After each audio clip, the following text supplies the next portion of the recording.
the Pac-12 may keep a name and may keep 4 of those schools together, but it's not the Pac-12 anymore. I talked with Mike Krzyzewski, the legendary Duke coach, this week, and he said he used the word scary to describe that a nucleus of schools that had been together for more than 100 years, as he described it, imploded in less than a week, which is basically what happened. 4 schools in total are headed to the Big Ten. 6 more are headed to the Big 12. And as we all know, the Big Ten and the SEC are the 2 wealthiest conferences in America by a lot.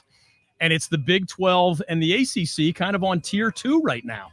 And what's scary is not only did one of the 5 power conferences just disappear right in front of our eyes, or at least it's in the process of that as the realignment dominoes continue to fall, only the Big Ten and the SEC feel great about where they are, because the 2 other remaining power conferences, the Big 12 and the ACC, and I would argue that the ACC is actually in a better position among those 2.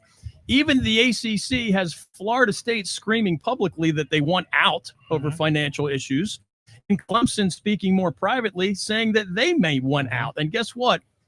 Other than partial football member Notre Dame, those are the 2 biggest football TV brands that the ACC has to offer.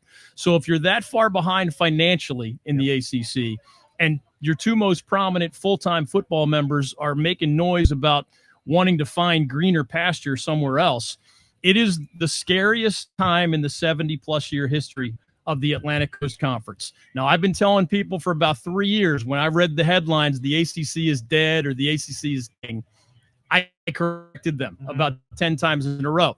Those were either false headlines or exaggerations. And as we stand here or sit here today, the ACC still has 14 full-time members plus that unique relationship with Notre Dame. So it was dramatic, but guess what? August 15th came and went. The deadline to say, hey, we're leaving the ACC came and went without anybody saying they were leaving. People are going to continue to bite their fingernails because the ACC is in a vulnerable position because those TV dollars are just not nearly as large as what the Big Ten and the SEC are getting in the coming years. But the bottom line is the ACC is intact for now, and everybody who loves the ACC or an ACC school will have to keep their eye on the headlines, because these financial gap issues are not going to go away with the wave of magic wand. We keep talking about the term realignment, right? It seems to me we should find a better name for it, because it's not necessarily realignment. It's just a money grab right now is what it feels like. It is. And some people blame conference commissioners, but remember the old saying, it takes 2 to tango. You know, Oklahoma and Texas got tired of being the breadwinners of the Big 12.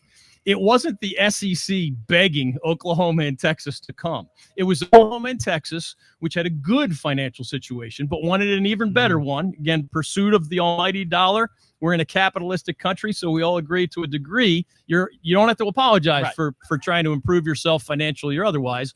But the inevitable byproduct of these university presidents saying the Big 12 isn't good enough, Texas and Oklahoma leave for the SEC.